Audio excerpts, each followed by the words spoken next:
Who is more irrational, Bitcoin hodlers or precious metal owners?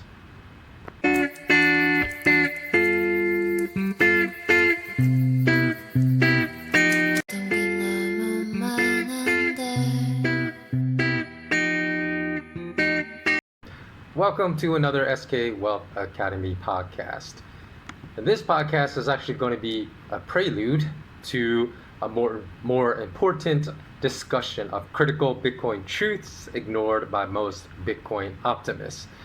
And as well, before I get started, please do ensure that you check the show notes below. What are show notes? Show notes are the extended description of the podcast I upload on the YouTube channel that can be found in the video description if you hit the click more or read more link. So that's where all the details and all the references of which I speak in each podcast appear.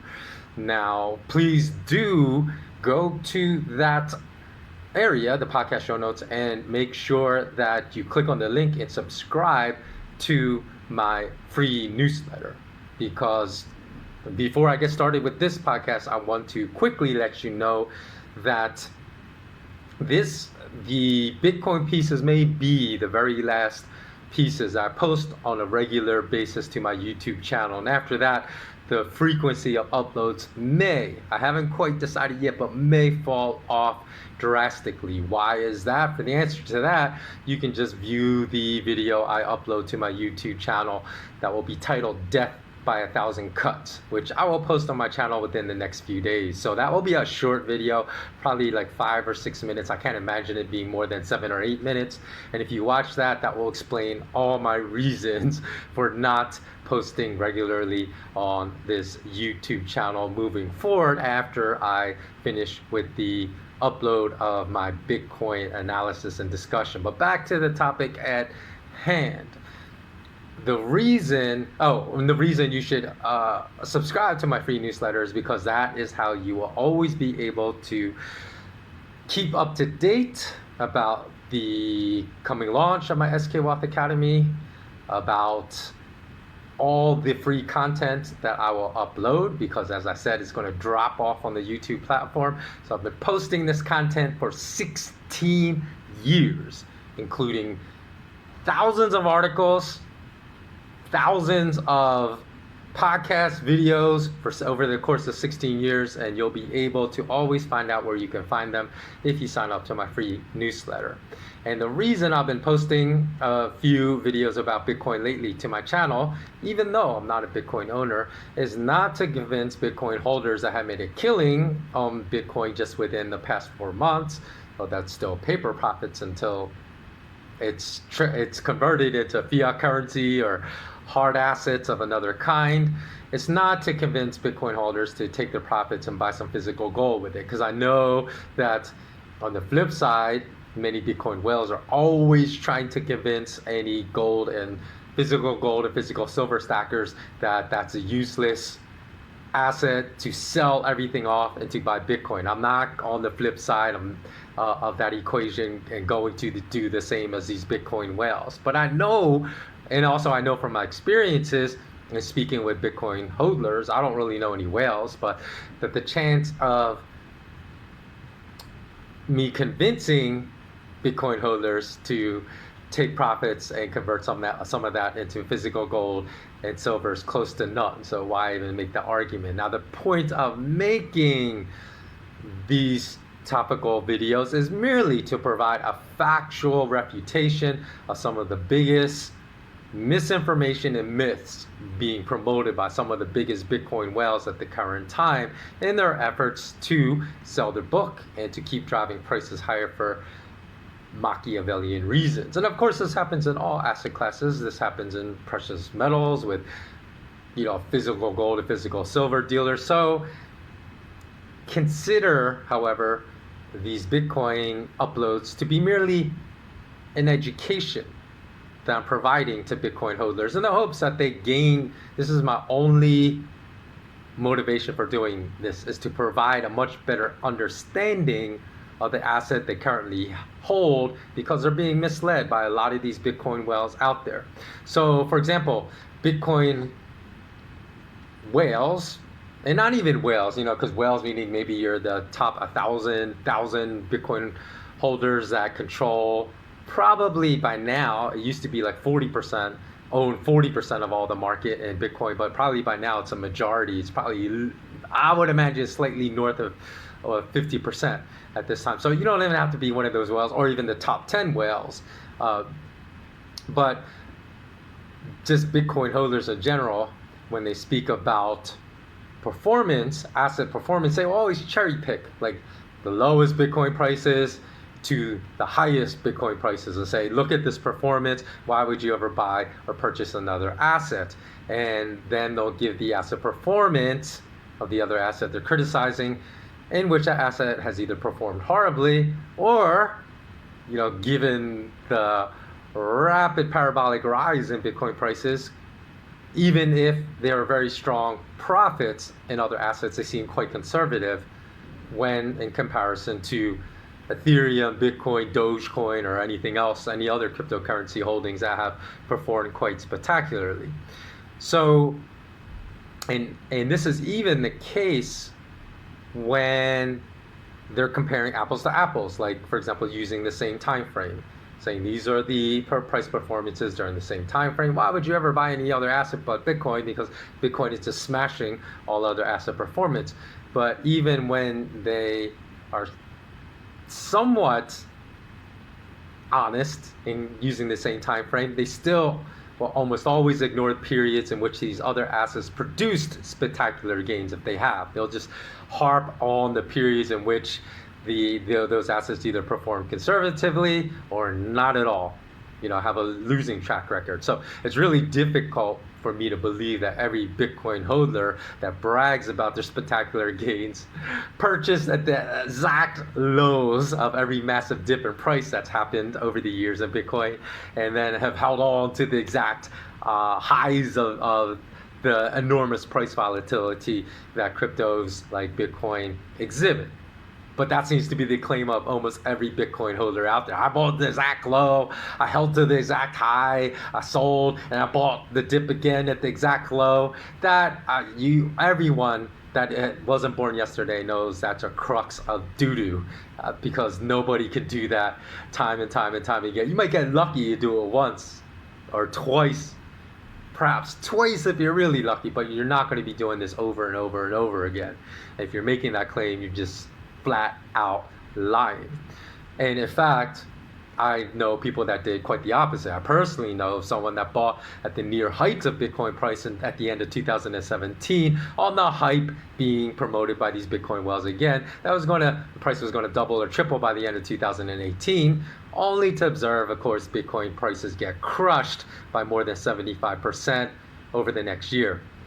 Number two, it's very difficult also for me to believe that even billionaire holders, even the billionaire whales that are in the Bitcoin market, that they believe all the garbage they parade on financial shows that have great reach to an audience of millions and millions of people. Because I've been in the business long enough, including past experience working in the private wealth divisions of some of the biggest Wall Street firms in the world, to spot a snake oil salesman when I see one. I have had enough experience in these offices spotting all the snake oil salesmen in the office I worked in. And so I could spot a snake oil salesman a mile away. And some of these Bitcoin whales come off to me as snake oil salesmen, meaning that even though they're holding great amounts of Bitcoin, a lot are relatively new, which I will explain in my next video. In fact, someone that's even made billions in paper profits, one of these Bitcoin whales who I'm going to speak about in the next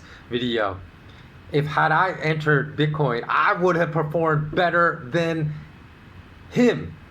Not of course in a nominal sense, because I don't have billions to invest by me. As far as my percentage gains right now would be better. And in fact, I publicly said last year, buy Bitcoin at this price, because prices are going to skyrocket this year, 2021. So in the next video, you can go see. I'll put the link. That was a public statement for everyone to see. That was documented on the web, and I can't be lying about any of this. So again, most of the time, in my opinion, even cryptocurrency, 100 millionaires and billionaires, meaning those that actually have their own personal wealth in the hundreds of millions or billions of dollars in cryptos, they fully understand the speculative nature of cryptocurrencies, in my opinion, and the fact that the cryptocurrency prices could collapse again, as Bitcoin did in 2017 from 20,000 to 3,000. But they merely are eternally optimistic and completely disregard risk, even though that's not their personal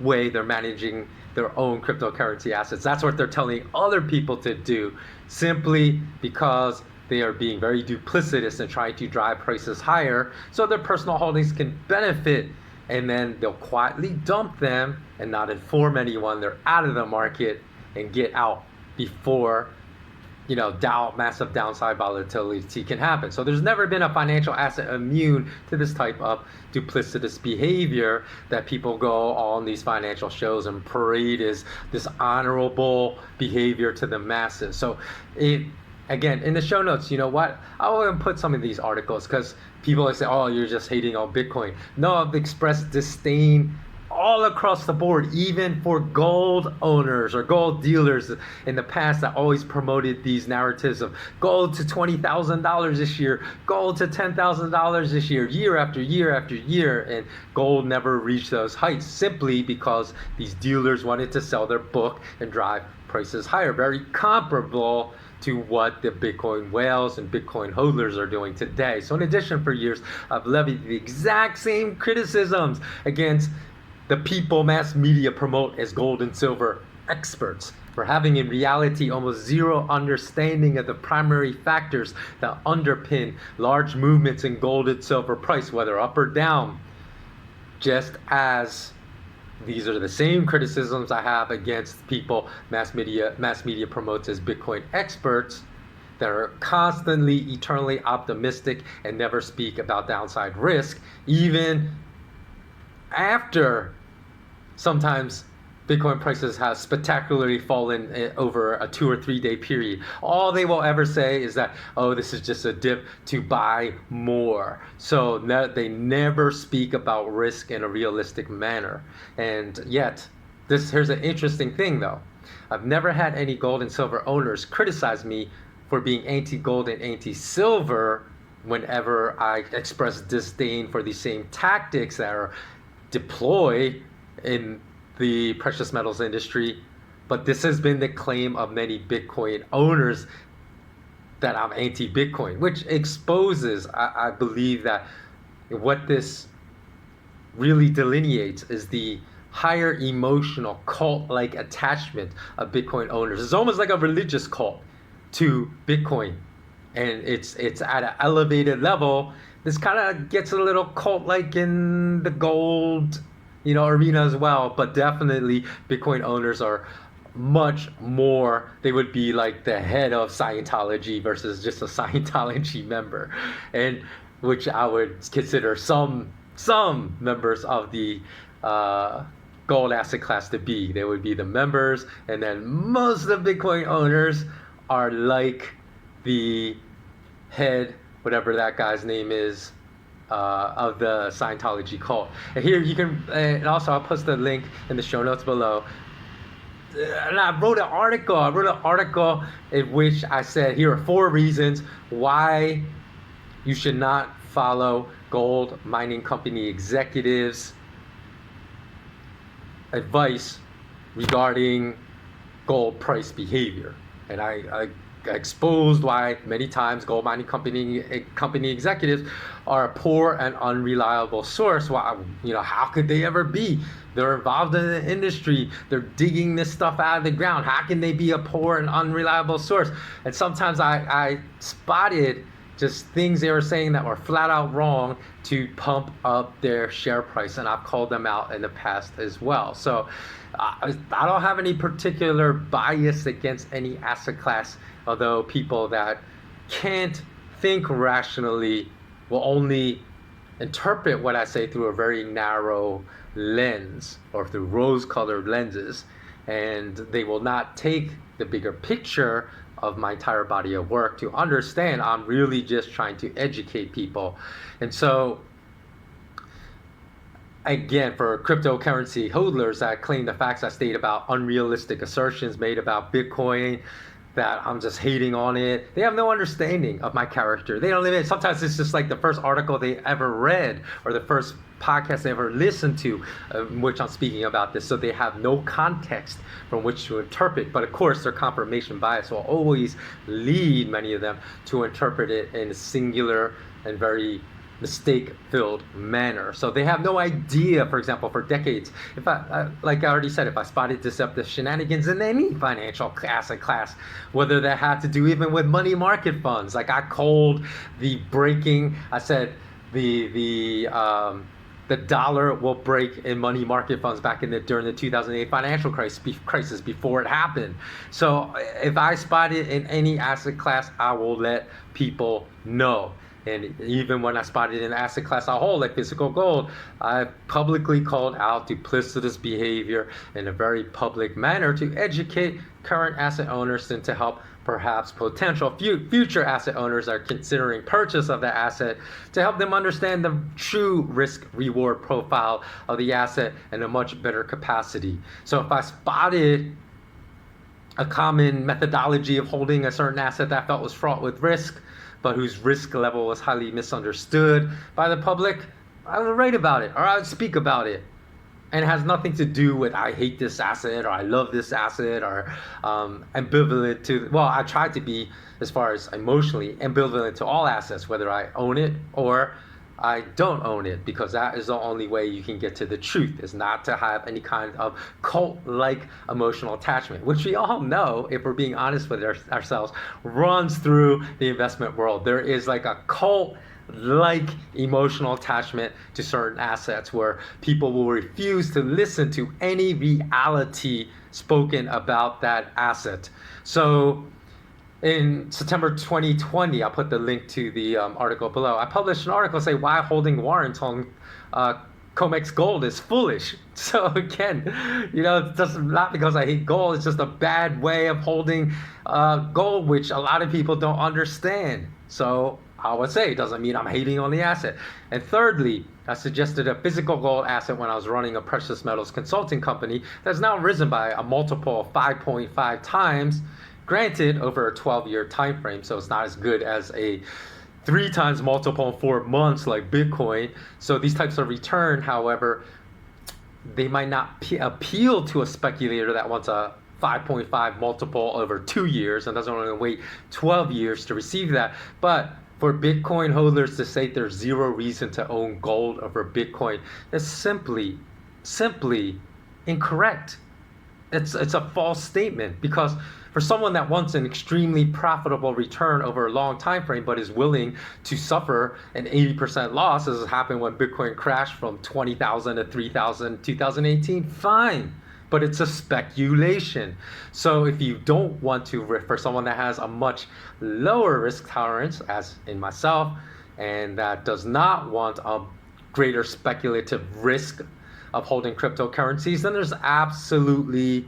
there are absolutely reasons to own physical gold, physical silver, physical platinum, other rare earth minerals over a cryptocurrency, because risk profile defines someone's comfort level and holding an asset. To suggest, as many Bitcoin whales, again, I'll discuss Bitcoin, a Bitcoin billionaire that just has said insane, absurd things, that he has a reach of reaching millions of people, convincing people to sell all other of their investment portfolio and just invest in Bitcoin, which is just absurd. And he's made some statements that are so absurd from a logical standpoint that you should just, there's no risk in holding Bitcoin. You should put 100% of your investable assets in Bitcoin. It's just patently absurd. So again,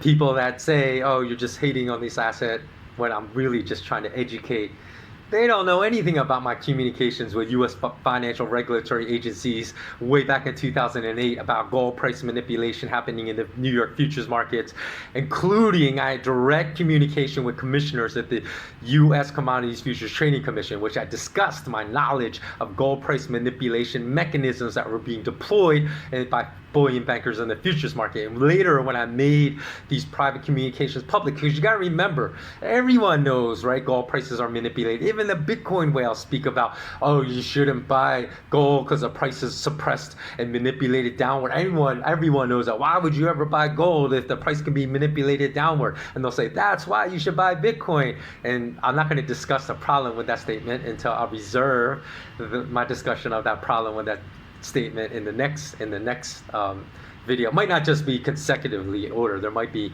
one more podcast I upload after this, and then I'll upload the other Bitcoin podcast, or it may follow. I'm not sure the order in which I'm going to release them all. But in any event, back in 2008, not many people were making these claims that the gold price was manipulated in the futures market. So when I made those private communications public, various people, even people in the gold community, ridiculed and my gold price manipulation assertions and said it was a conspiracy theory. And of course, we all know the mass financial media all labeled me as a conspiracy theorist. But now, today, 2021, because we've had admissions in court by Deutsche Bank bankers, Barclays Bank bankers, what other...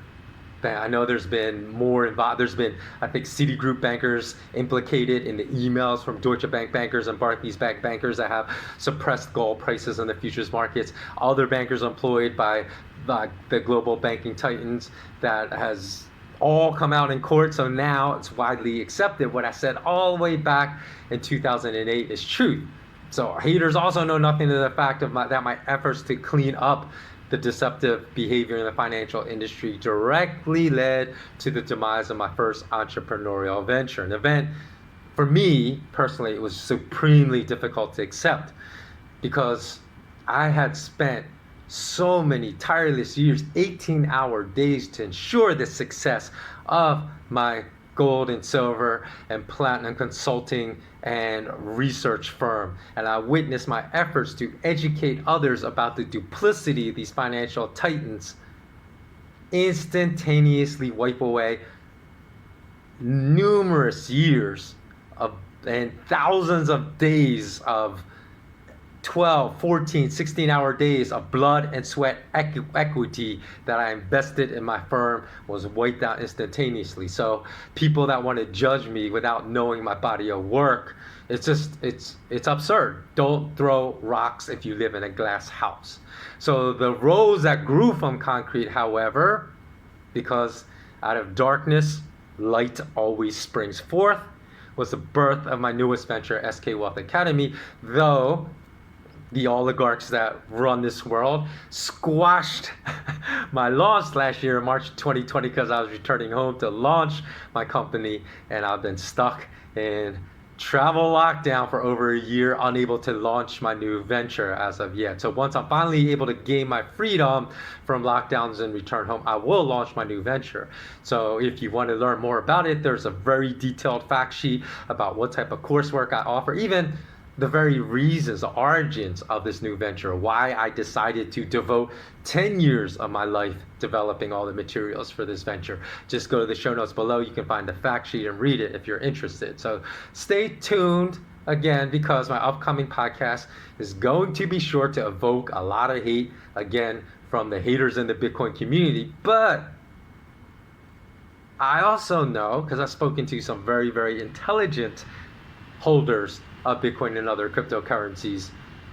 So those that have more of an open mind, of course, as you know, are few and far between. But for the small minority of Bitcoin holders that are hodlers that desire to understand the asset they hold better, I think like hodling is just a dumb strategy, but that's a topic for another day, because you don't hold forever a speculative asset. But for the small minority Bitcoin holders that have an open mind, and I've met a number of them, although I can count the number on one hand, I'm positive they'll be very appreciative of any insight that I offer in my next forthcoming Bitcoin analysis podcast that they may have not heard before or even considered. Because sometimes it's just a matter, it's like common sense, right? Because like I said, I don't speculate on things that destroys myths. They're all fact-based. So sometimes people may have heard about it, but just never thought about it. And then once they hear me speak about it, because it's never spoken about in the Bitcoin community,